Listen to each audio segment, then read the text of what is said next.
അപ്പോൾ സെക്കൻഡ് പാരഗ്രാഫിലേക്ക് നമുക്ക് കടക്കാം. My first friend and familiar was a small grey squirrel. Arching his back and sniffing into the air, he seemed at first to resent my invasion of his privacy. But when he found that I did not arm myself with a catapult or air gun, he became friendlier. And when I started leaving him pieces of cake and biscuit, he grew bolder and finally became familiar enough to take food from my hands. My first friend and familiar was a small grey squirrel. അപ്പോൾ എൻ്റെ ആദ്യത്തെ സുഹൃത്തും എന്നോട് വളരെയധികം ഫെമിലിയറായിട്ട് പരിചിതമായി മാറിയതുമായിട്ടുള്ള ഒരു front ആണ് ആര്? A small grey squirrel. ഒരു ചെറിയ ഗ്രേ കളറിലുള്ള ഒരു സ്ക്യൂറലായിരുന്നു, ഒരു അണ്ണാനായിരുന്നു എൻ്റെ ആദ്യത്തെ സുഹൃത്ത്. അപ്പോൾ അണ്ണാനുള്ള പ്രത്യേകതകൾ നേരത്തെ പറഞ്ഞു. പ്രകൃതിയെ നമ്മൾ ഒരുപാട് ഒബ്സർവ് ചെയ്ത് കഴിഞ്ഞാൽ, ഒരുപാട് നിരീക്ഷിച്ചു കഴിഞ്ഞാൽ, അല്ലെ ഓരോ ജീവികളെ നിരീക്ഷിച്ചു കഴിഞ്ഞാൽ കുറേ പ്രത്യേകതകൾ, കുറേ കാര്യങ്ങൾ നമുക്ക് പഠിക്കാൻ കഴിയും.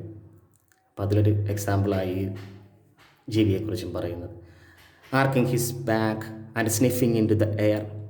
അപ്പോൾ ആ ഗ്രേ സ്ക്യൂറലിൻ്റെ പ്രത്യേകതയാണ് അതിൻ്റെ ബാക്ക് ഭാഗം ഉയർത്തി ഇങ്ങനെ നിൽക്കുമായിരുന്നു. And sniffing into the air, air ഇങ്ങനെ സ്നിഫ് ചെയ്തുകൊണ്ട്, എപ്പോഴും നോക്കിയാൽ അറിയാം മൂക്ക് കൊണ്ട് എയർ ഇങ്ങനെ മണത്തുകൊണ്ട് നിൽക്കുന്ന ആ സ്ക്യൂറലിനെ കാണാൻ കഴിയും. He seemed at first to resent my inversion of his privacy. അപ്പം അവന് ഇങ്ങനെ തോന്നി, ആദ്യം ഇങ്ങനത്തെ seemed at first to resent my inversion, എൻ്റെ ആ ഇൻവേർഷൻ അല്ലെങ്കിൽ എൻ്റെ ഈ കടന്നു കയറ്റം അല്ലെങ്കിൽ ഞാൻ കടന്നു കയറിയത് അവനൊരു ഡിസ്ലൈക്ക് ഉണ്ടാക്കിയോ, ഒരു റിസെൻറ്റ് ഓർ ഡിസ്ലൈക്ക് ഉണ്ടാക്കിയോ എന്ന് തോന്നി. അവൻ്റെ പ്രൈവസിയിൽ കടന്നു കയറിയത് അവനൊരു ഡിസ്ലൈക്ക് ഉണ്ടാക്കിയോ എന്ന് ആദ്യം തോന്നി. But when he found that I did not arm myself with a catapult or air gun, he became friendlier. പക്ഷെ പിന്നെ ശ്രദ്ധിച്ചൊരു കാര്യം എന്ന് പറഞ്ഞാൽ എന്താണ്? But when he found that I did not arm myself, ഞാൻ എൻ്റെ കയ്യിൽ ഇത് എടുക്കാത്തത് കൊണ്ട്. എന്ത്? വിത്ത് എ കറ്റാപ്പിൾട്ട്, ഒരു കവണയോ അല്ലെങ്കിൽ ഒരു എയർ ഗണ്ണോ ഞാൻ എൻ്റെ കയ്യിൽ എടുത്ത് അതിനെ അറ്റാക്ക് ചെയ്യാത്തത് കൊണ്ട് ഹി ബിക്കെയിം ഫ്രണ്ട്ലിയർ, അവൻ വളരെ പെട്ടെന്ന് തന്നെ എൻ്റെ ഒരു സുഹൃത്തായിട്ട് മാറി, അല്ലെങ്കിൽ എൻ്റെ സൗഹൃദം പിടിച്ചു പറ്റാൻ അതൊരു കാരണമായി.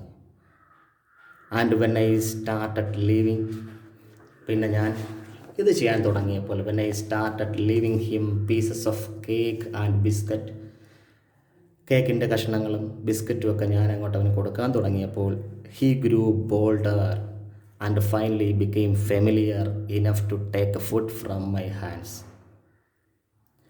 ഞാൻ ബിസ്ക്കറ്റും കേക്കിൻ്റെ പീസസും ഒക്കെ കൊടുത്തപ്പോൾ എന്ത് ചെയ്തു? ഹീ ഗ്രൂ ബോൾഡർ, അവന് കുറച്ചുകൂടെ ഒരു ധൈര്യം വന്നു എന്നോടൊപ്പം ഇടപഴകാൻ.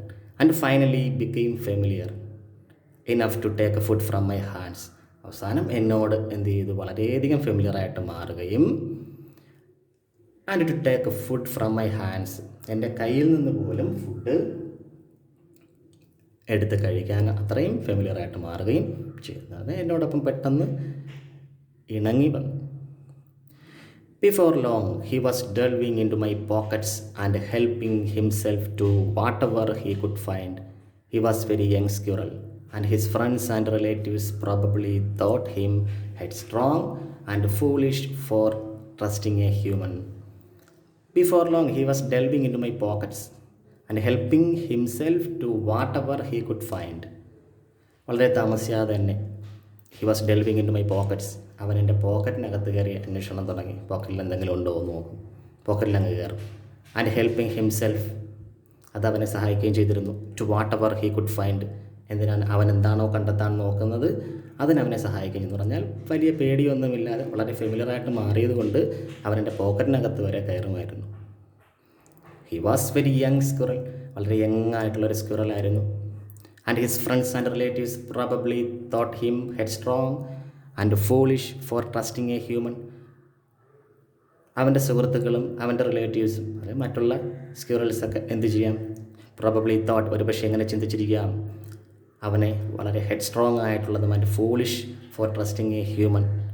ഒരു ഹ്യൂമനെ ഇത്രയും, ഒരു മനുഷ്യനെ ഇത്രയും നന്നായിട്ട് ട്രസ്റ്റ് ചെയ്യുന്നതിൽ, വിശ്വസിക്കുന്നതിന് അവനെന്തോ ഒരു തലക്കനമുള്ളത് കൊണ്ടാണോ, അല്ലെങ്കിൽ ഫോളിഷ്നെസ് ഉള്ളത് കൊണ്ടാണോ, അല്ലെങ്കിൽ ഒരു വിഡ്ഢിയായത് കൊണ്ടാണോ, അല്ലെങ്കിൽ ഇങ്ങനെ ചെയ്യുന്ന അവനൊരു വിഡ്ഢിയായിരിക്കും എന്നൊരു പക്ഷേ അവൻ്റെ സുഹൃത്തുക്കളും അവൻ്റെ റിലേറ്റീവ്സും അവനെക്കുറിച്ച് ചിന്തിച്ചേക്കാം എന്ന് എന്ത് ചെയ്തിരുന്നു, അവൻ ചിന്തിച്ചിരുന്നു. In the spring, when the banyan tree was full of small red figs, birds of all kinds would flock into its branches. The red-bottomed bulbul, cheerful and greedy, gossiping rosy pastures, and parrots and crows squabbling with each other all the time. During the fig season, the banyan tree was the noisiest place on the road.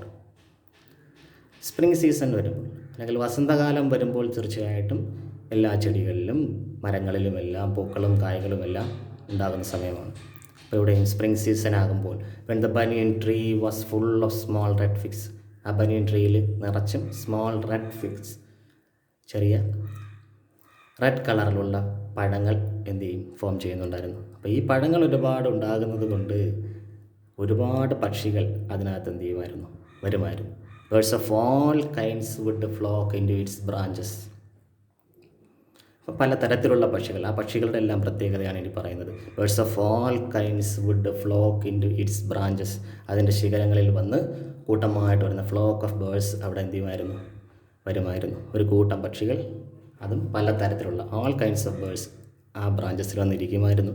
The red bottomed bulbul, red colour bottom പോർഷനിൽ red കളറുള്ള ബുൾബുൾ പക്ഷി, cheerful and greedy. അപ്പോൾ അവരുടെ രീതികൾ, behaviour, അല്ലെങ്കിൽ അവരുടെ ചലനങ്ങൾ, അവരുടെ മൂവ്മെൻറ്റ്സ് നമ്മൾ ശ്രദ്ധിച്ചു കഴിഞ്ഞാൽ ഇങ്ങനെയൊക്കെയാണെന്ന് തോന്നുന്നു. വളരെ ചിയർഫുള്ളായിട്ടുള്ള ബേഴ്സിനെ കാണാം, വളരെ ഗ്രീഡി ആയിട്ടുള്ള, വളരെ ആവേശമൂത്ത് അല്ലെങ്കിൽ ആക്രാന്തമൂത്ത് അല്ലെങ്കിൽ അത്യാഗ്രഹത്തോടു കൂടി ആഹാരം കഴിക്കാൻ ശ്രമിക്കുന്ന ചില പക്ഷികളെ കാണാം. Gossiping rosy pastors and parrots and crows. അപ്പം പലതരത്തിലുള്ള പക്ഷികൾ, ക്രോസും പാരറ്റ്സും കാക്കകളും തത്തകളും ഒക്കെ ബുൾബുളും ഇതെല്ലാം കൂട്ടത്തോടെ അവിടെ വരുമായിരുന്നു. വന്നിട്ട് എന്ത് ചെയ്യും, squabbling with each other all the time. ആ സമയം മൊത്തത്തിൽ എന്ത് ചെയ്യും, അവയെല്ലാം സ്ക്വാബ്ലിംഗ് ബഹളം വെച്ചുകൊണ്ടിരിക്കുമായിരുന്നു. അവിടെ നിന്ന് കലപില ശബ്ദമുണ്ടാക്കിക്കൊണ്ട് അതിലിരിക്കുമായിരുന്നു ഓൾ ദ ടൈം, എല്ലായ്പ്പോഴും. അപ്പോൾ സ്പ്രിംഗ് സീസൺ ആയിക്കഴിഞ്ഞാൽ ഈ പക്ഷികളുടെ കൂട്ടത്തോടുള്ളൊരു ശബ്ദം നമുക്കവിടെ കേൾക്കാൻ കഴിയും. During the fig season, the banyan tree was the noisiest place on the road.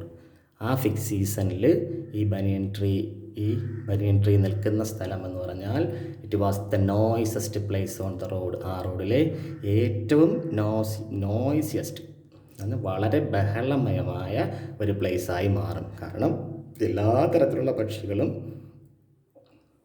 ആ ബനിയൻ ട്രീയിൽ ഉണ്ടായിരിക്കും. ഓക്കെ, അപ്പോൾ ഇതുവരെയുള്ള പോർഷൻസും നന്നായിട്ട് വായിച്ചു നോക്കിയതിന് ശേഷം ആ ഭാഗത്തു നിന്നും ഉണ്ടാക്കാൻ കഴിയുന്ന മാക്സിമം ക്വസ്റ്റ്യൻസ് നമ്മൾ തയ്യാറാക്കണം. അപ്പോൾ അടുത്ത സെക്ഷൻ പഠിക്കുന്നതിന് മുമ്പായിട്ട് തന്നെ നിങ്ങൾ ഈ പാരഗ്രാഫുകളെല്ലാം നന്നായിട്ട് വായിച്ചു നോക്കിയതിന് ശേഷം മാക്സിമം ക്വസ്റ്റ്യൻസ് തയ്യാറാക്കാൻ ശ്രമിക്കണം. അപ്പോൾ ആ പാരഗ്രാഫെല്ലാം ഈസി ആയിട്ട് പഠിക്കാൻ കഴിയും. ഓക്കെ.